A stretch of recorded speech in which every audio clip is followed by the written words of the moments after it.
आप लोगों के साथ अन्याय कर देता हूं। बेसब्री मेरी और मुसीबत आपकी। इतनी सवेरे सवेरे आप सभी को और इतना और टाइम, लेकिन बस मन कर रहा था जाऊं आपको नमन करूं। आपको दिक्कत हुई होगी, लेकिन मैं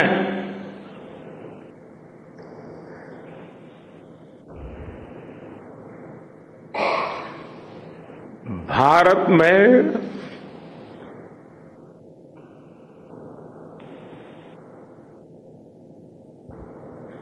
आते ही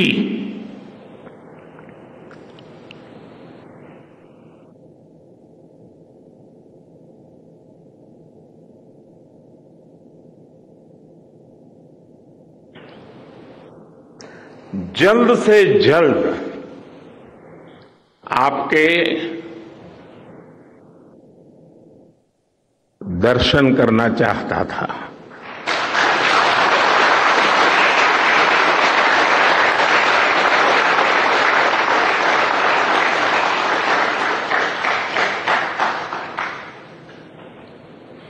आप सबको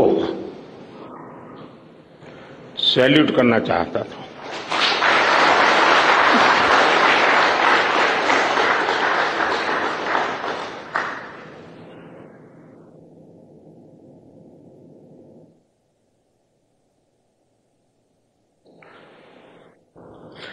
सैल्यूट आपके परिश्रम को, सैल्यूट आपके धैर्य को, सैल्यूट आपकी लगन को, सैल्यूट आपकी जीवटता को, सैल्यूट आपके जज्बे को। आप देश को जिस ऊंचाई पर लेकर गए हैं, ये कोई साधारण सफलता नहीं है। ये अनंत अंतरिक्ष में भारत के वैज्ञानिक सामर्थ्य का शंखनाद है।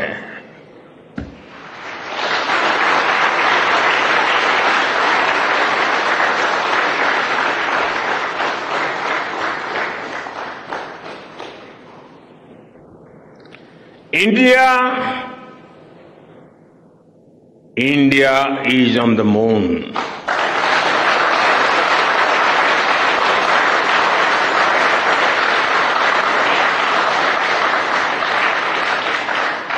We have our national pride placed on the moon.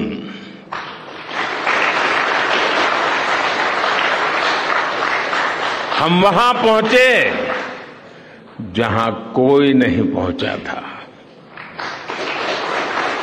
हमने वो किया जो पहले कभी किसी ने नहीं किया था।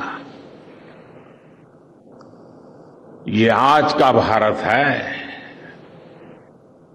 निर्भीक भारत, जुझारू भारत।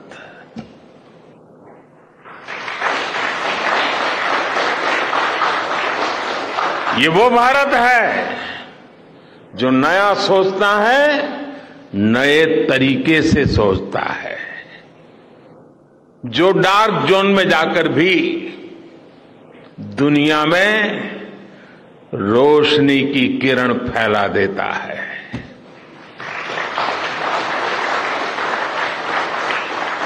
इक्कीसवीं सदी में यही भारत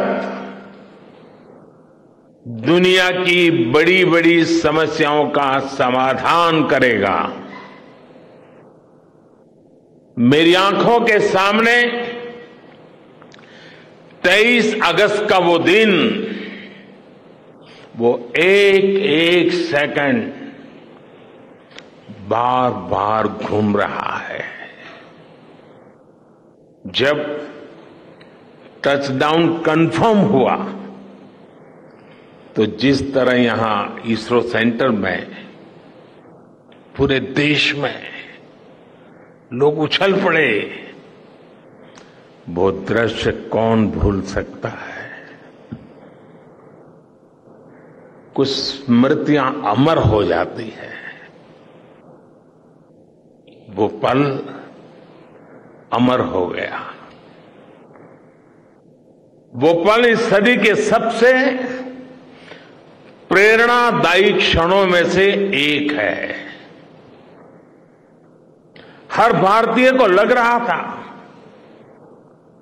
कि विजय उसकी अपनी है। खुद महसूस करता था। हर भारतीय को लग रहा था कि जैसे वो खुद एक बड़े एग्जाम में पास हो गया है। आज भी बधाइयां दी जा रही है, संदेश दिए जा रहे हैं, और ये सब मुमकिन बनाया है आप सबने, आपने।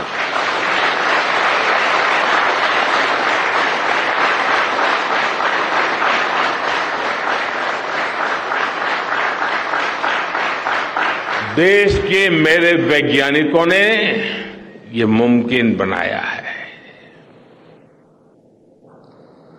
मैं आप सबका जितना गुणगान करूं वो कम है। मैं आपकी जितनी सराहना करूं वो कम है। साथियों, मैंने वो फोटो देखी जिसमें हमारे मून लैंडर ने अंगद की तरह चंद्रमा पर मजबूती से अपना पैर जमाया हुआ है।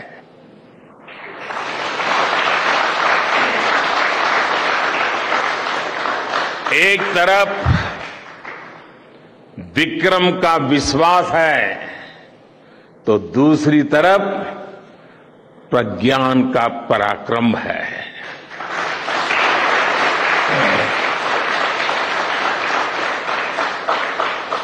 हमारा प्रज्ञान लगातार चंद्रमा पर अपने पद चिन्ह छोड़ रहा है।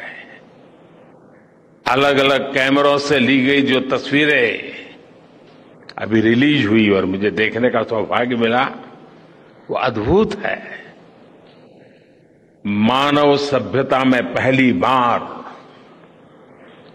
धरती के लाखों साल के इतिहास में पहली बार उस स्थान की तस्वीर मानव अपनी आंखों से देख रहा है। और ये तस्वीर दुनिया को दिखाने का काम भारत ने किया है।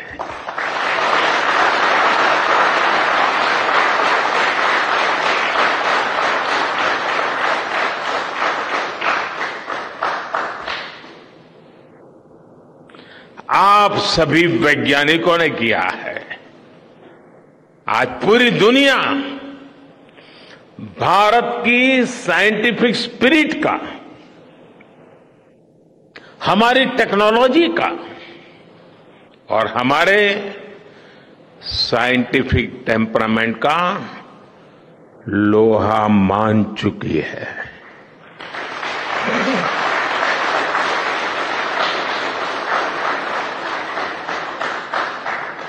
चंद्रयान महाअभियान सिर्फ भारत की नहीं बल्कि पूरी मानवता की सफलता है।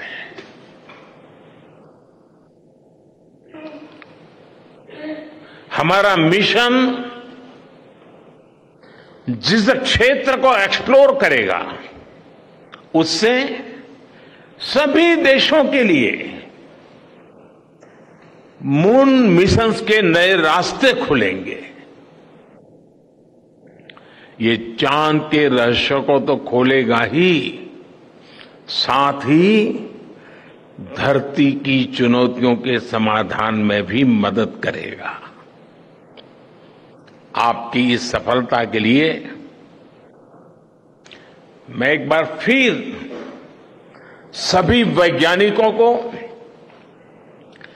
टेक्नीशियंस, इंजीनियर्स और चंद्रयान महाअभियान से जुड़े सभी सदस्यों को बधाई देता हूं।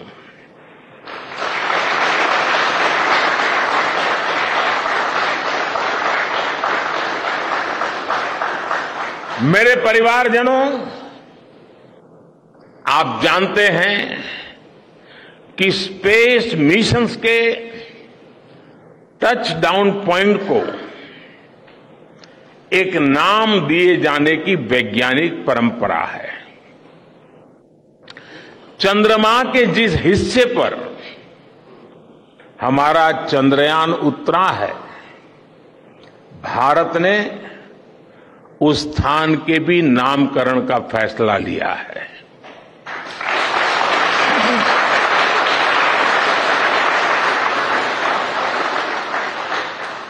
जिस स्थान पर चंद्रयान 3 का मून लैंडर उतरा है, अब उस पॉइंट को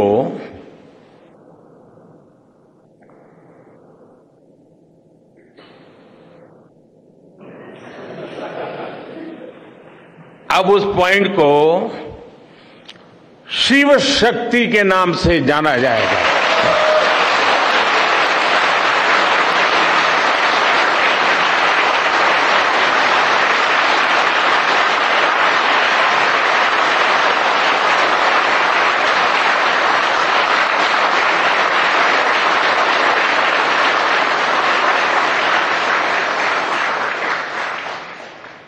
शिव में मानवता के कल्याण का संकल्प समाहित है और शक्ति से हमें उन संकल्पों को पूरा करने का सामर्थ्य मिलता है। चंद्रमा का शिव शक्ति पॉइंट हिमालय से कन्याकुमारी से जुड़े होने का बोध कराता है।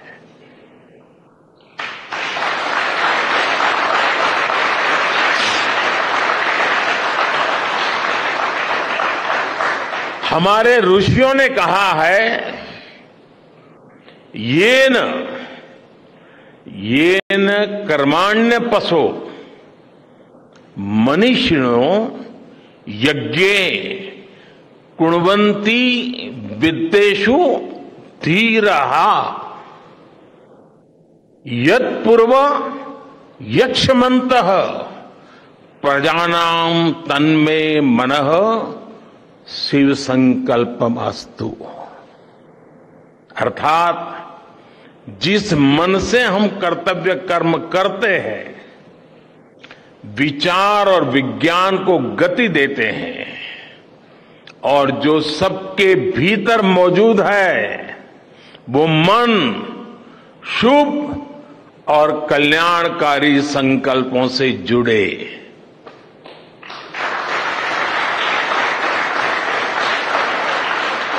मन के इन शुभ संकल्पों को पूरा करने के लिए शक्ति का आशीर्वाद अनिवार्य है और ये शक्ति हमारी नारी शक्ति है।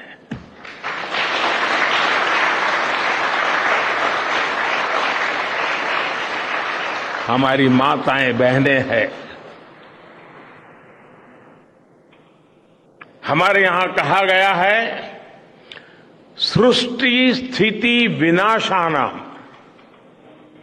शक्ति भूते सनातनी। अर्थात निर्माण से प्रलय तक पूरी सृष्टि का आधार नारी शक्ति ही है।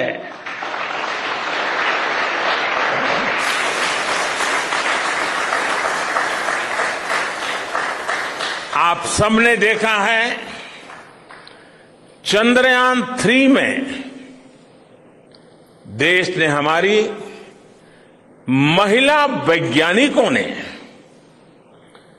देश की नारी शक्ति ने कितनी बड़ी भूमिका निभाई है। चंद्रमा का शिव शक्ति पॉइंट सदियों तक भारत के इस वैज्ञानिक और दार्शनिक चिंतन का साक्षी बनेगा।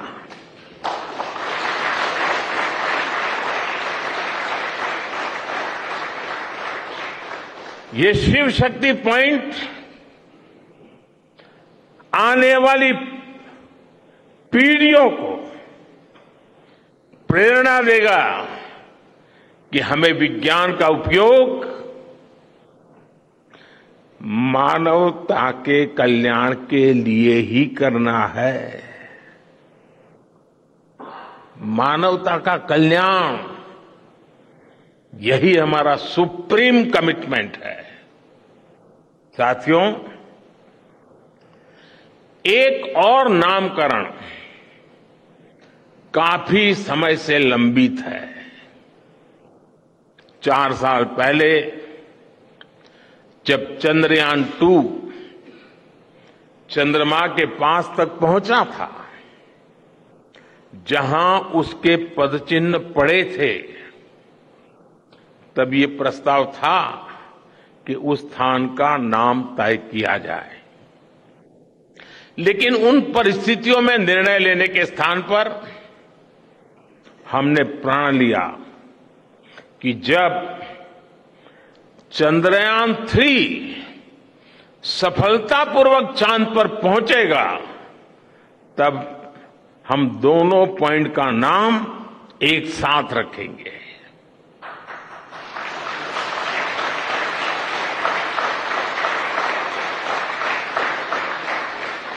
और आज मुझे लगता है कि जब हर घर तिरंगा है, जब हर मन तिरंगा है और चांद पर भी तिरंगा है, तो तिरंगा के सिवाय चंद्रयान 2 से जुड़े उस स्थान को और क्या नाम दिया जा सकता है।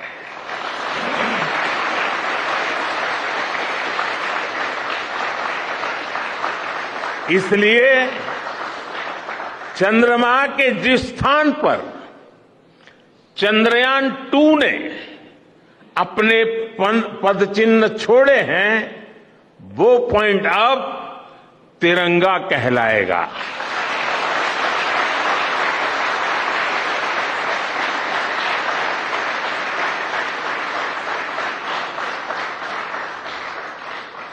ये तिरंगा पॉइंट भारत के हर प्रयास की प्रेरणा बनेगा।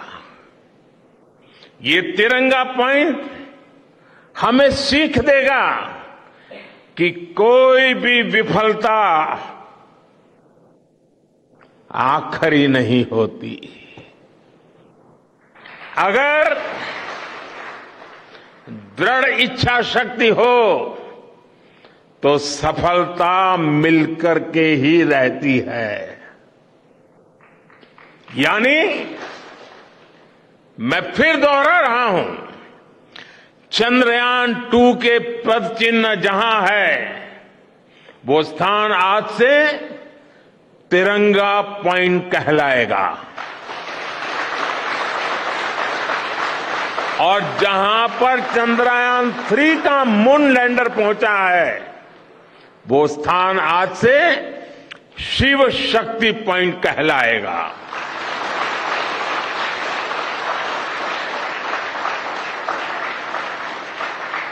साथियों, आज भारत दुनिया का चौथा ऐसा देश बन चुका है जिसने चंद्रमा की सतह को छुआ है। ये सफलता तब और अधिक बड़ी हो जाती है जब हम ये देखते हैं कि भारत ने अपनी यात्रा कहां से शुरू की थी। एक समय था जब भारत के पास जरूरी तकनीक नहीं थी, सहयोग भी नहीं था। हमारी गिनती थर्ड वर्ल्ड यानी थर्ड रॉ में खड़े देशों में होती थी। थर्ड वर्ल्ड थर्ड रॉ में खड़े हुए लोगों में होती थी। वहां से निकलकर आज भारत दुनिया की 5वीं सबसे बड़ी अर्थव्यवस्था बना है।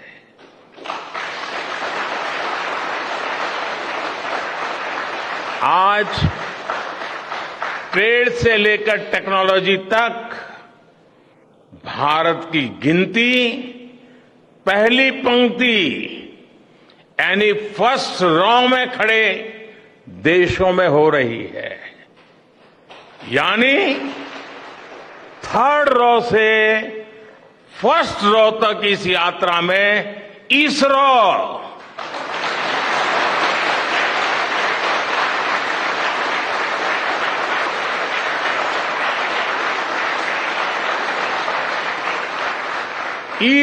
जैसी संस्थानों की बहुत बड़ी भूमिका रही है। आपने आज मेक इन इंडिया को चांद तक पहुंचा दिया है।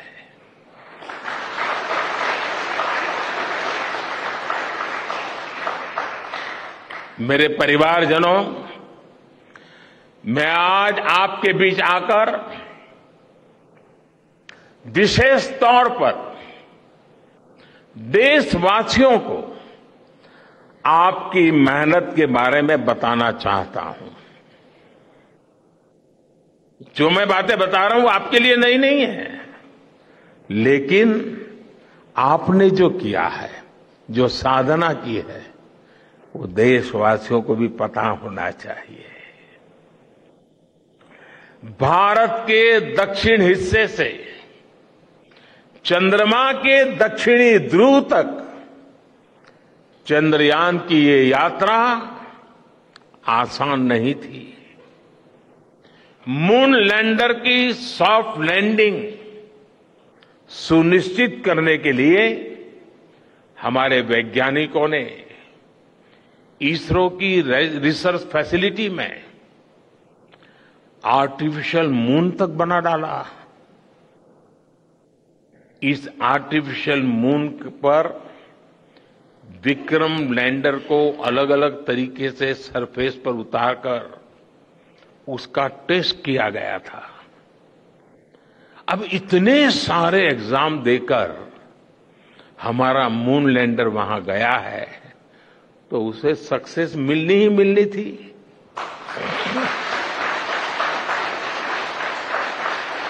साथियों, आज जब मैं देखता हूं कि भारत की युवा पीढ़ी साइंस को लेकर, स्पेस को लेकर, इनोवेशन को लेकर इतनी एनर्जी से भरी हुई है, तो उसके पीछे हमारे ऐसे ही स्पेस मिशंस की सफलता है।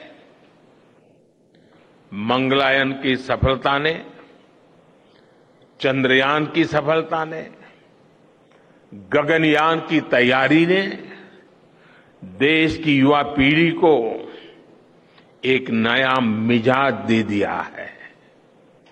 आज भारत के छोटे छोटे बच्चों की जुबान पर चंद्रयान का नाम है। आज भारत का हर बच्चा आप वैज्ञानिकों में अपना भविष्य देख रहा है। इसलिए आपकी उपलब्धि सिर्फ ये नहीं है कि आपने चांद पर तिरंगा लहराया, लेकिन आपने एक और बड़ी उपलब्धि हासिल की है, और वो उपलब्धि है भारत की पूरी पीढ़ी को जागृत करने की, उसे नई ऊर्जा देने की,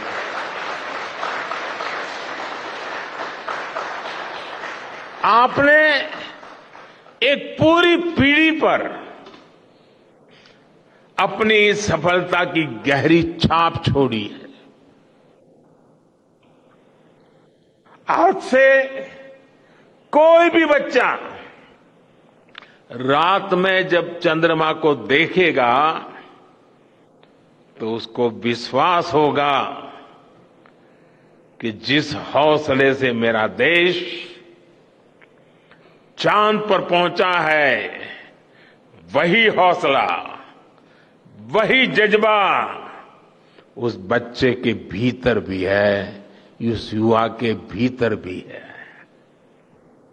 आज आपने भारत के बच्चों में आकांक्षाओं के जो बीज बोए हैं, कल वो वट वृक्ष बनेंगे और विकसित भारत की नींव बनेंगे।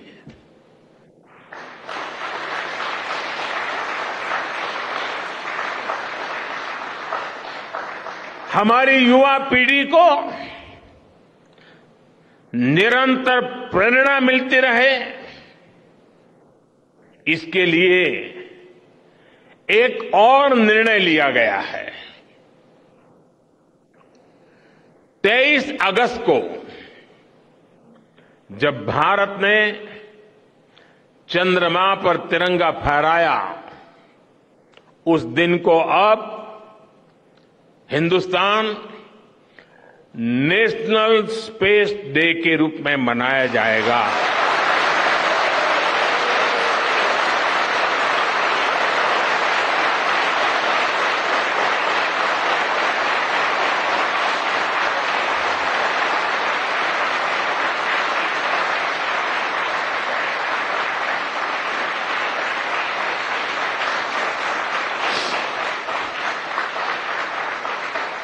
जब हर वर्ष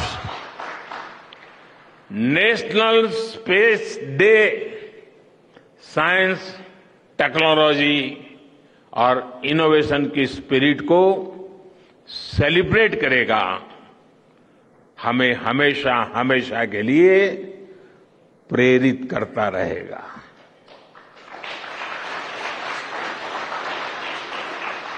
मेरे परिवारजनों, आप भी जानते हैं कि स्पेस सेक्टर का जो सामर्थ्य है, वो सैटेलाइट लॉन्च करने या अंतरिक्ष की खोज से कहीं ज्यादा बड़ा है। स्पेस सेक्टर की एक बहुत बड़ी ताकत है जो मैं देखता हूं, वो है ईज ऑफ लिविंग और ईज ऑफ गवर्नेंस। आज देश में स्पेस एप्लीकेशंस को गवर्नेंस के हर पहलू से जोड़ने की दिशा में बहुत बड़ा काम हुआ है। आप लोगों ने जब मुझे प्रधानमंत्री के रूप में काम का दायित्व दिया, तो प्रधानमंत्री बनने के बाद मैंने भारत सरकार के ज्वाइंट सेक्रेटरी लेवल के ऑफिसर्स की स्पेस साइंटिस्ट के साथ एक वर्कशॉप करवाई थी और इसका मकसद ये था कि गवर्नेंस में, शासन व्यवस्था में ट्रांसपेरेंसी लाने में स्पेस सेक्टर की ताकत का ज्यादा से ज्यादा इस्तेमाल कैसे करें। तब किरण जी शायद हम लोगों के साथ काम करते थे। इसी का नतीजा था जब देश ने स्वच्छ भारत अभियान शुरू किया, शौचालयों का निर्माण शुरू किया, करोड़ों घरों को बनाने का अभियान चलाया, तो इन सब के मॉनिटरिंग के लिए, उसकी प्रगति के लिए स्पेस साइंस ने बहुत मदद की।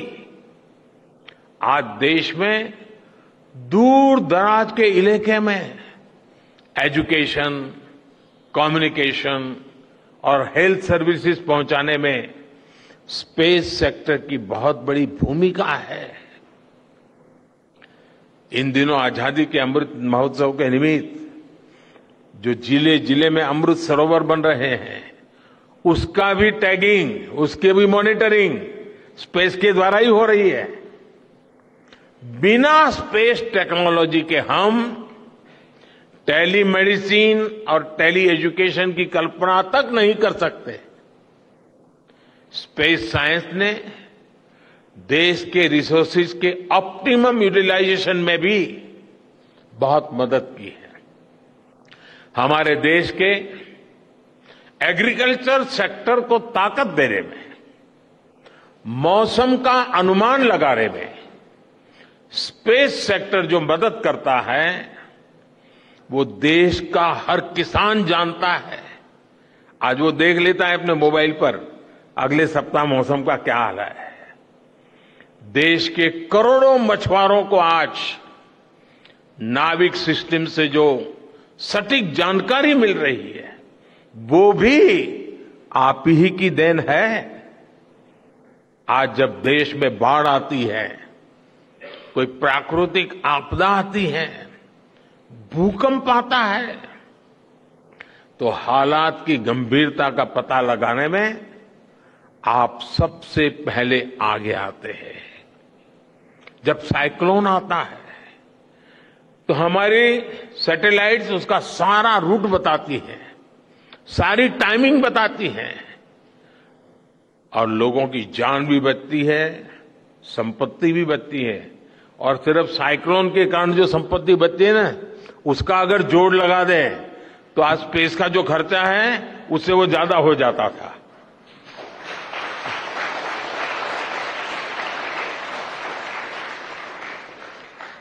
हमारे PM Gati Shakti national master plan का आधार भी स्पेस टेक्नोलॉजी ही है। और आज दुनिया भारत के इस गतिशक्ति प्लेटफॉर्म का अध्ययन कर रही है कि प्लानिंग और मैनेजमेंट में ये प्लेटफॉर्म कितना उपयोगी हो सकता है। इससे प्रोजेक्ट्स की प्लानिंग, एजुकेशन और मॉनिटरिंग में काफी मदद मिल रही है। समय के साथ बढ़ता हुआ स्पेस एप्लीकेशन का ये दायरा हमारे युवाओं के लिए अपॉर्चुनिटीज भी बढ़ा रहा है, अवसर बढ़ा रहा है। और इसलिए आज मैं एक सुझाव भी देना चाहता हूं, और मैं चाहूंगा कि आपके यहां से जो रिटायर्ड लोग हैं, वे इसमें काफी मदद कर सकते हैं। अब ये मत बोलिएगा कि इतनी सुबह सुबह मोदी जी यहां आए और कुछ काम भी दे करके जा रहे हैं। साथियों, मैं चाहूंगा कि इसरो केंद्र सरकार के विभिन्न मंत्रालय और राज्य सरकारें मिलकर गवर्नेंस में स्पेस टेक्नोलॉजी पर एक नेशनल हैकाथॉन का आयोजन करें। इस हैकाथॉन में ज्यादा से ज्यादा युवा, ज्यादा से ज्यादा यूनिवर्सिटी, ज्यादा से ज्यादा नौजवान वो शामिल हो, जुड़े। मुझे विश्वास है ये नेशनल हैकाथॉन हमारी गवर्नेंस को और प्रभावी बनाएगा, देशवासियों को मॉडर्न सॉल्यूशंस देगा। और साथियों, आपके अलावा मैं अपनी युवा पीढ़ी को एक और टास्क अलग से देना चाहता हूं। और होमवर्क के दिए बिना बच्चों को काम करने का मजा नहीं आता है। आप सब जानते हैं कि भारत वो देश है जिसने हजारों वर्ष पूर्व ही धरती के बाहर अनंत अंतरिक्ष में देखना शुरू कर दिया था। हमारे यहां सदियों पहले अनुसंधान परंपरा के आर्यभट्ट, ब्रह्मगुप्त, वराहमिहिर और भास्कराचार्य जैसे ऋषि मनीषी हुए थे। जब धरती के आकार को लेकर भ्रम था, तब आर्यभट्ट ने अपने महान ग्रंथ आर्यभट्टीय में धरती के गोलाकार होने के बारे में विस्तार से लिखा था। उन्होंने एक्सिस पर पृथ्वी की रोटेशन और उसकी परिधि की गणना भी लिख दी थी। इसी तरह सूर्य सिद्धांत जैसे ग्रंथों में भी कहा गया है, सर्वत्रैव महिगोले, सर्वत्रैव महिगोले स्वस्थानम उपरि स्थितम मन्यन्ते खेयतो गोलस तस्य क्व ऊर्ध्वं क्व वादः। अर्थात पृथ्वी पर कुछ लोग अपनी जगह को सबसे ऊपर मानते हैं, लेकिन ये गोलाकार पृथ्वी तो आकाश में स्थित है, उसमें ऊपर और नीचे क्या हो सकता है, ये उस समय लिखा गया था। ये तो मैंने सिर्फ एक श्लोक बताया है। ऐसी अनगिनत रचनाएं हमारे पूर्वजों ने लिखी हुई है।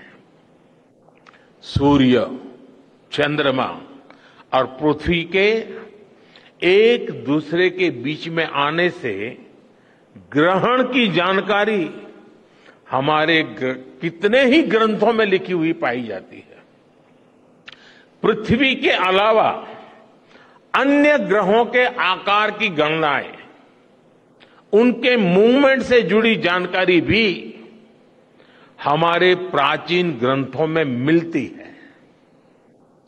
हमने ग्रहों और उपग्रहों की गति को लेकर इतना सूक्ष्म गणनाएं करने की वो काबिलियत हासिल की थी कि हमारे यहां सैकड़ों वर्ष आगे के पंचांग यानी कैलेंडर्स बनाए जाते थे।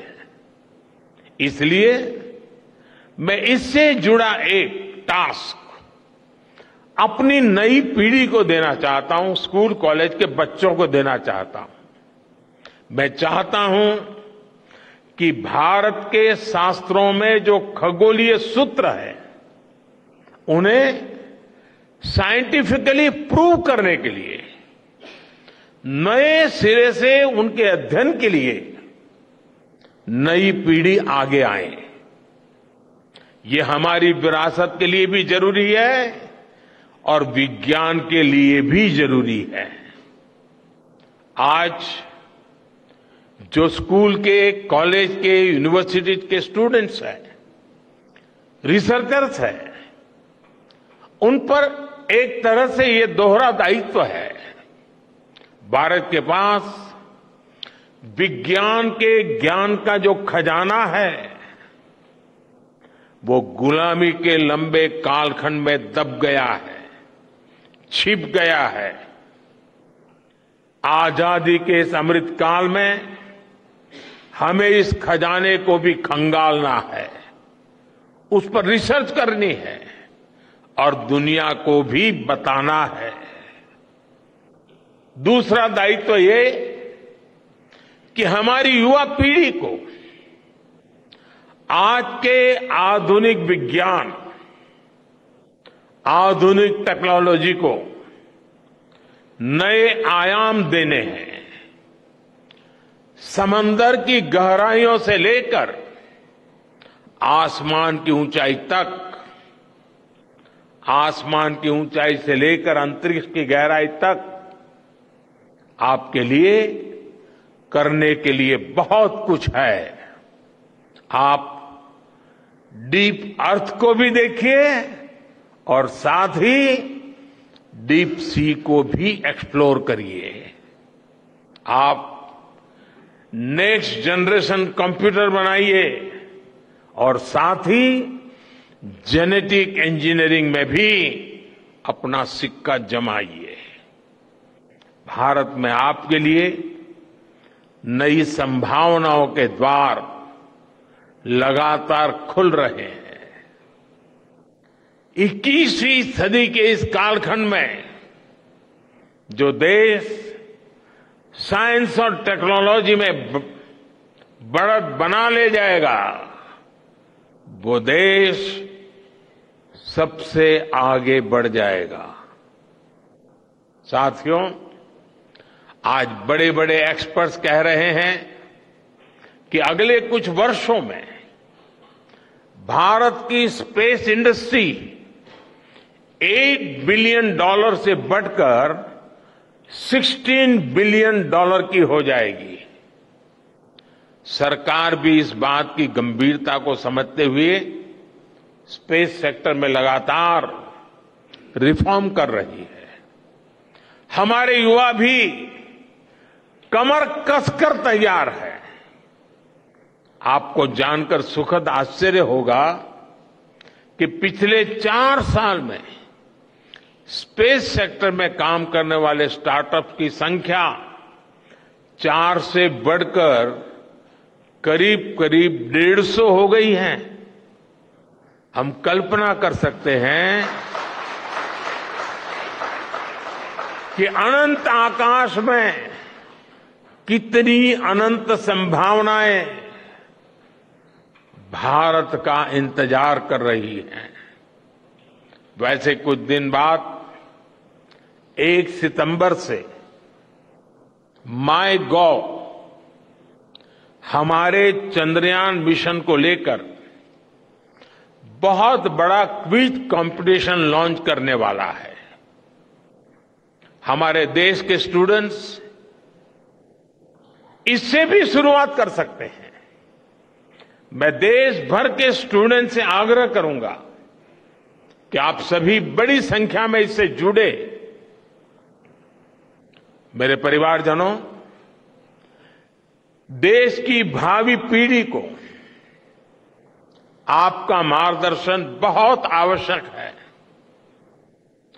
आप जो इतने सारे इंपॉर्टेंट मिशंस पर काम कर रहे हैं, वो आने वाली पीढ़ी ही आगे ले जाने वाली है। आप उन सभी के रोल मॉडल हैं। आपकी रिसर्च और आपकी वर्षों की तपस्या, मेहनत ने साबित किया है कि आप जो ठान लेते हैं वो आप करके दिखाते हैं। देश के लोगों का विश्वास आप पर है और विश्वास कमाना छोटी बात नहीं होती है दोस्तों। आपने अपनी तपस्या से विश्वास कमाया है।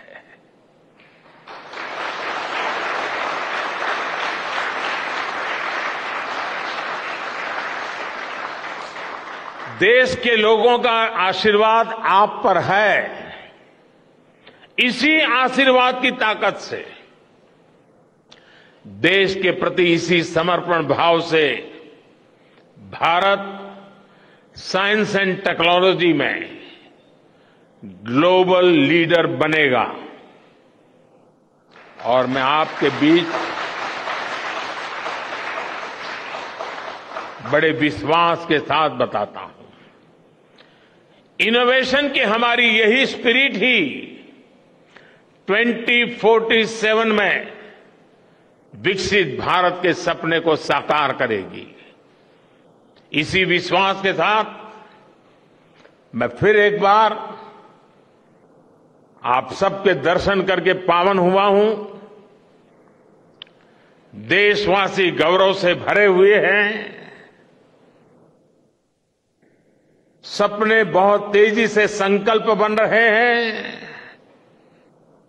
और आपका परिश्रम उन संकल्प को सिद्धि के तक ले जाने के लिए बहुत बड़ी प्रेरणा बन रहा है।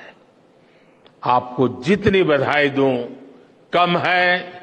जितना अभिनंदन करूं कम है। मेरी तरफ से, करोड़ों करोड़ों देशवासियों की तरफ से, दुनिया भर की साइंटिफिक कम्युनिटी की तरफ से अनेक अनेक धन्यवाद, बहुत बहुत शुभकामनाएं। भारत माता की, भारत माता की, भारत माता की। धन्यवाद।